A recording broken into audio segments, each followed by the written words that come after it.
Hey everyone, this is Roz of Roz Beauty, and we're back here to show you how we did this set, but we'll be focusing on the top hand set. So here are my nail tips on their nail stands, and I'll be starting off with a base color. The inspiration for this set was sent to me by a client, and the base color is supposed to be very natural, so I went with a semi-transparent brownish nude, and I'm only going with one coat. And since I'm going for one coat, I have to make sure that it's not streaky, or else that would be seen when the person is wearing the nails. So after I finish the base coat, I put that into the lamp. And this is after it's been cured. And I have a little palette on the top right there where I'm just putting all the colors. Since it's a very multi-designed set, there's gonna be a lot of colors used here. So right now I'm focusing on making the yin yang pinky nail. So I prefer to start with white. So I'll be making a white French tip here. And then the other nail beside it was white with blue plaid, so I'm also gonna do a white French tip here. And then that's just curing in the lamp. And here I am preparing my black. And I'm just gonna make the light outline for the yin yang. Keep in mind that when I'm doing these sets, I always have the reference picture right outside of the frame of the camera, just so that I don't make a mistake or I don't forget what I'm doing. So I always take my time when it comes to making the outline, and then once I finish that, I just spend my time filling it in. With black, you want to make sure it's not too thick, because if it's too thick, it won't cure properly. And here, I wasn't too happy with my yin yang, so I dipped my brush in alcohol and I'm just thinning out the black here. You have to be careful when cleaning up the black because it smudges very easily if you don't keep cleaning your brush.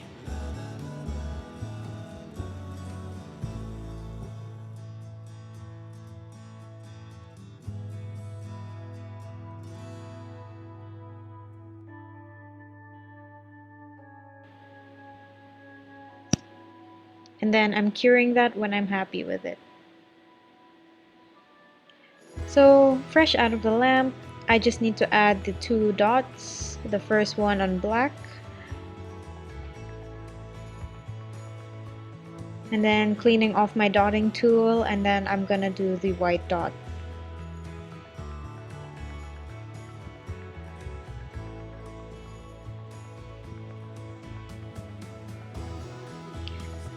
And then when I'm happy with that, I will cure it again.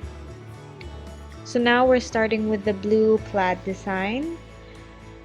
So I have a light blue here that I'm gonna carefully draw on the vertical lines. Right now I'm just spacing them out, and then when I'm happy with the spacing, that's when I thicken the lines.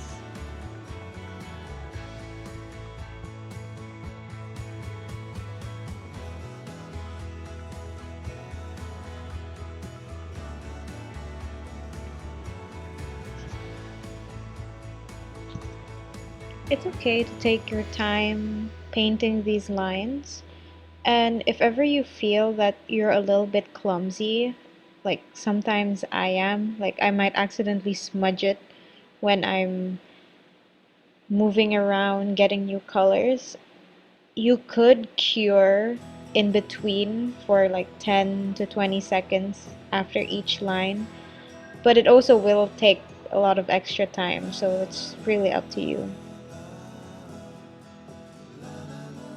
For this particular design, because the lines are overlapping and because I have to put darker blue in the points where they intersect, I prefer to do it all in one go before curing, just so that the lines are not so lumpy bumpy.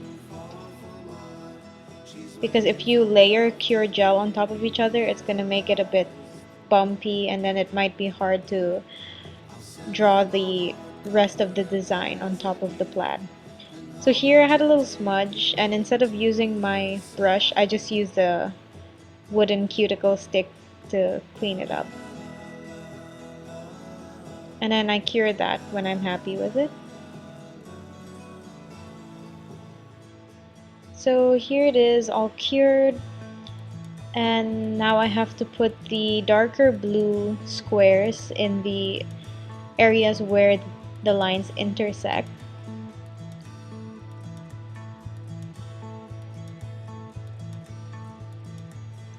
I'm not the biggest fan of plaid designs, and that's mainly because of filling in these small squares. It can be quite time consuming to fill in these perfectly square, tiny little pieces.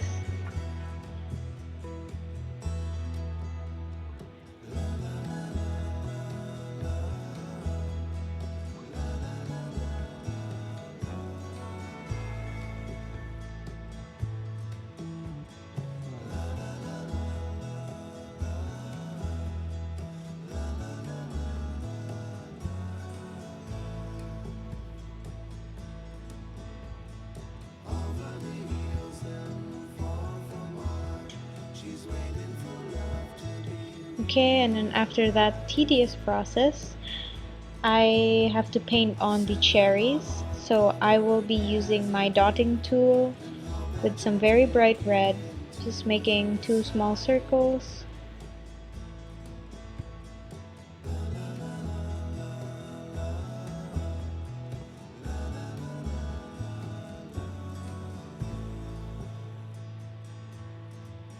And then when I'm happy with the size and the shape of them, I'm gonna cure that. And then I'll be adding the green stems.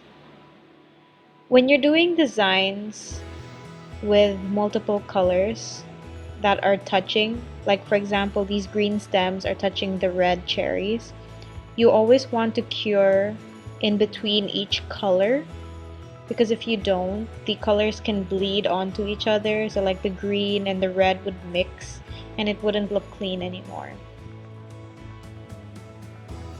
Just cure for around 10 seconds, just so it doesn't move around too much and it doesn't bleed with the color beside it. And then after putting the green stems, I just have to add the small white highlights on the cherries to complete its look.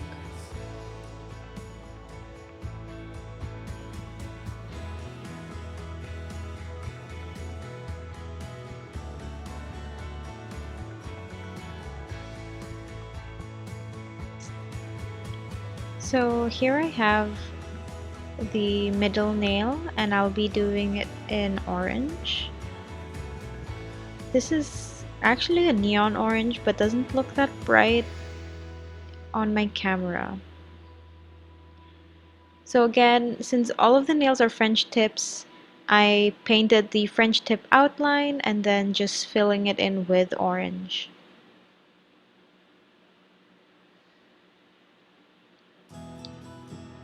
Whenever you're filling it in, try not to make it too thick, just so that it can fully cure without being still uncured or wet in the middle. Because sometimes you can create like a sandwich, like the base coat is dry, a thin layer in the middle is wet, and then the top layer is dry.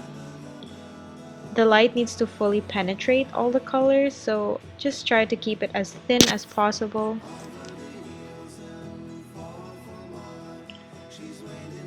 And then this is after it was cured in the UV lamp.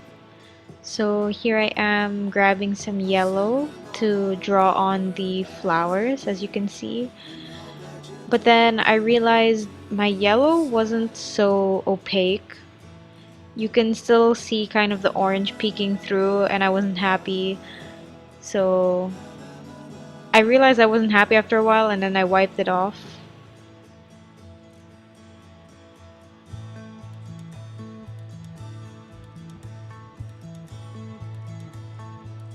And so now I'm back, but I'm painting the flowers in white first because white will help make light colors pop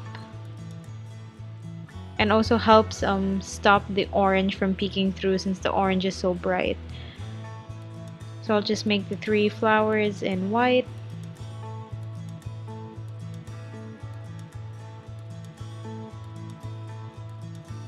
And then once I'm happy with that, I will cure it in the lamp.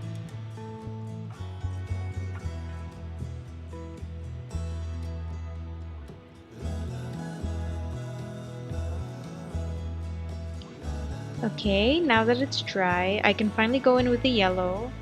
And here I am going on top of the white with the yellow.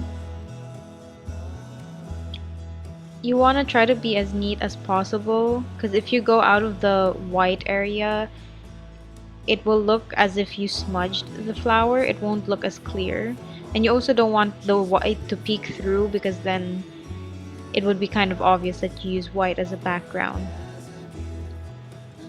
So it turns out I forgot to record myself putting the orange middles on the flowers for the previous nail because my camera died. So just keep in mind that I did that. So for this design, we're going in with a jelly orange. And this jelly orange is actually the orange from the previous nail mixed with quite a lot of clear base to make it more transparent.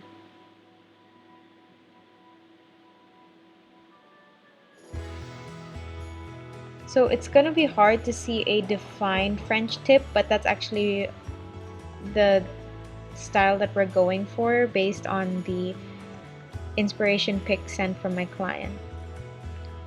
And so now we'll be doing the rainbow.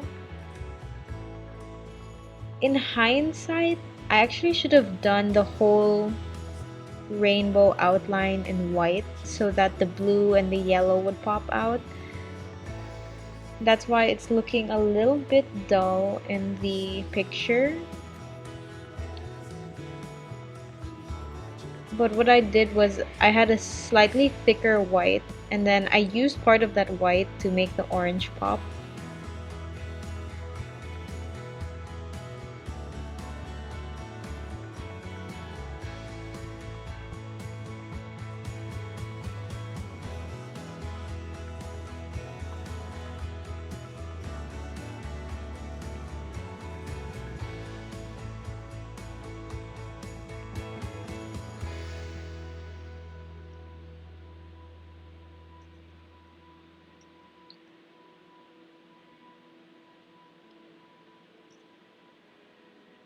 So now the next part will be the yellow, and this is where again I wish that I had made the whole rainbow outline white, because if you remember from the previous nail I used white underneath the yellow because the yellow was not really opaque.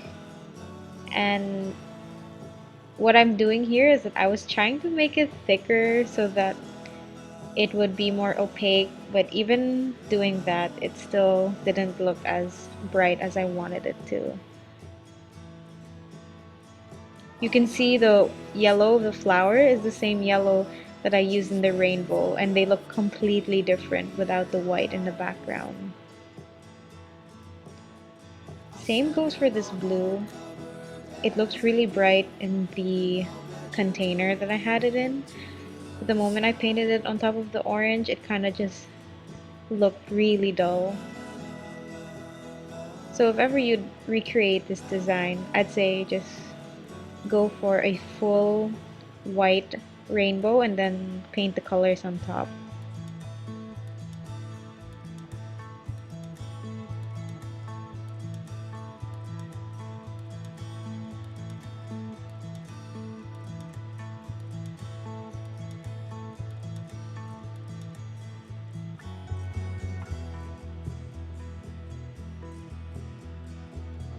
And then when I'm happy with the shape of that, I will cure it in the lamp.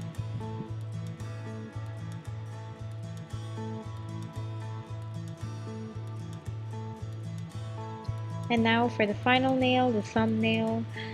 I actually couldn't really see what the design was in the pictures that my client sent, but I could see it was a blue nail, a blue French tip, and I think I saw hints of pink. So to kind of go with the theme, I did a different shade of blue, and again doing this in the French tip style. Here I am filling it in.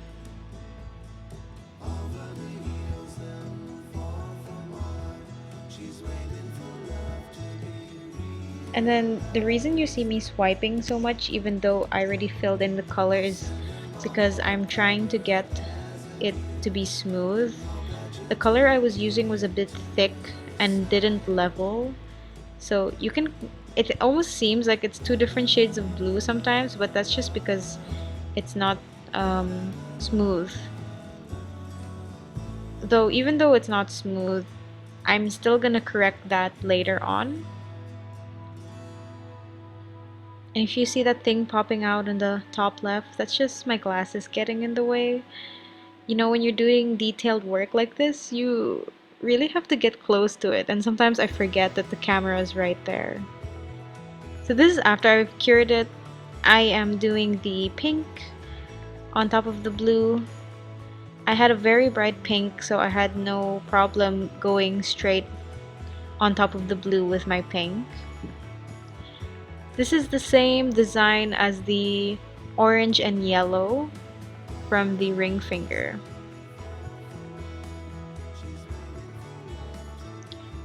And then once I was happy with that, I cured that. It's just me grabbing my stuff from the lamp, which is across the table.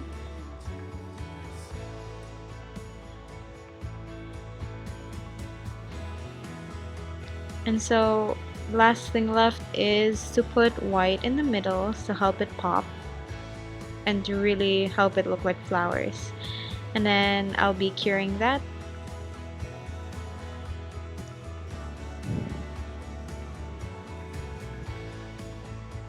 So here are all the nails after I've painted everything.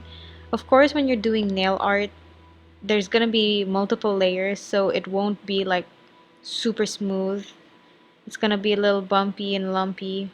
Oh, here I am trying to make the blue brighter because I still wasn't happy with how bright it was.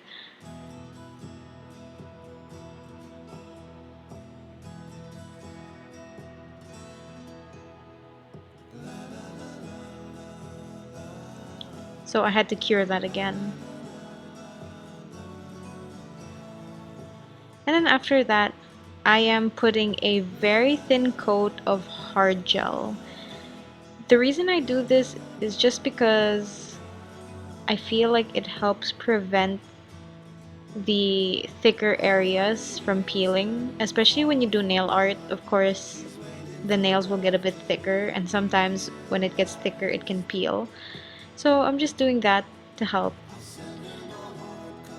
And also to smooth it out, because like I said before, when you're doing nail art, it does make the nails a bit lumpy bumpy. Not that it looks ugly, but I just prefer the nails really smooth. And so do some clients. Some clients hate texture or slight bumpiness in the nails.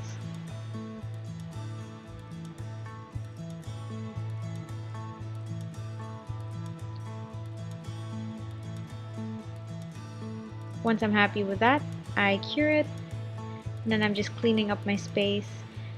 And then after my hard gel, I put a clear coat of base coat. There's no specific reason for this. I just feel like it helps with the stickiness because hard gel, after you cure it, leaves a super sticky layer on top. And then if you go put your top coat on top of the hard gel after it's cured, sometimes your top coat gets streaky because of how sticky the layer was before. So I put base coat so it gets less sticky.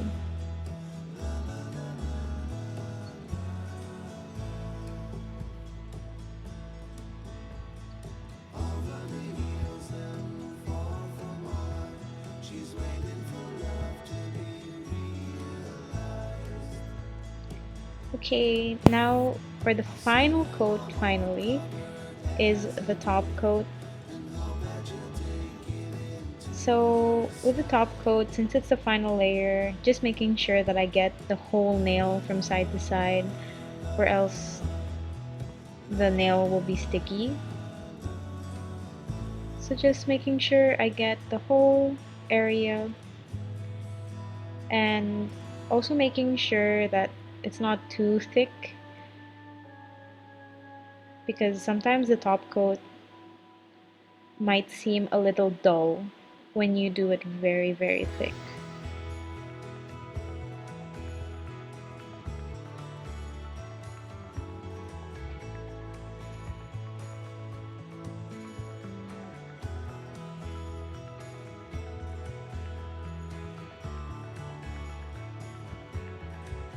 Sometimes when I have excess on the brush, I quickly swipe it on the other nail, just so that I don't overflow the nails with top coat.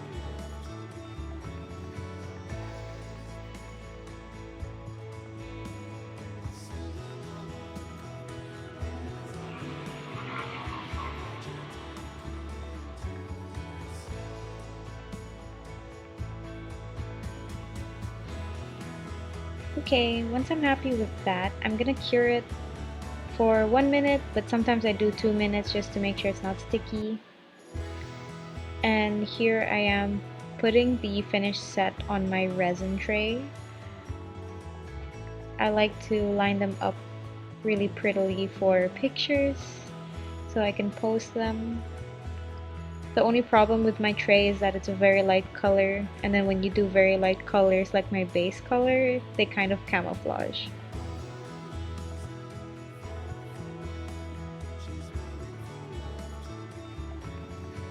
And then here is the other hand, but I will show that in a separate video because this set took me about 1 hour and 40 minutes.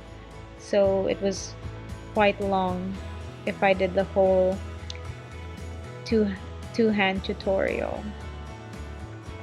But I'll just leave it here so you can appreciate the design as a whole.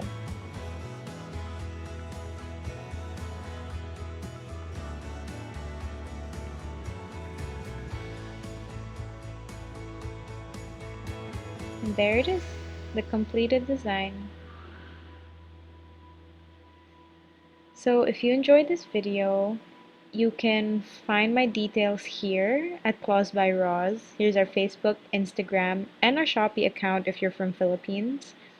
And also Roz Beauty accounts over there. Thanks again, guys!